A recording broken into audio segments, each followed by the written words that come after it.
Let's talk about the LEN function. This function calculates the length of a string. Its only parameter can either contain the string in question or contain a reference to the string. In our sheet, we have a table with some text in the cells of its first column. In the first row, we will calculate the length using the text itself, and in the second, we will use a reference to the cell with the text. We select the cell with the first text and copy it from the formula bar. We select all of it and click on Copy. We go to the second column and type the equal sign and then the LEN function.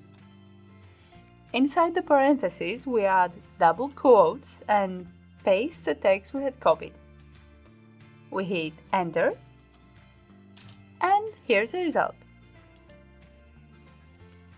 The process is even easier if we use a reference.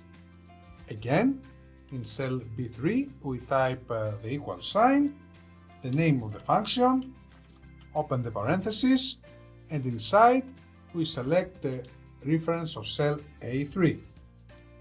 We close the parentheses, hit on Enter, and we are done. Now if we want, we can sort the table from the shortest to the longest text.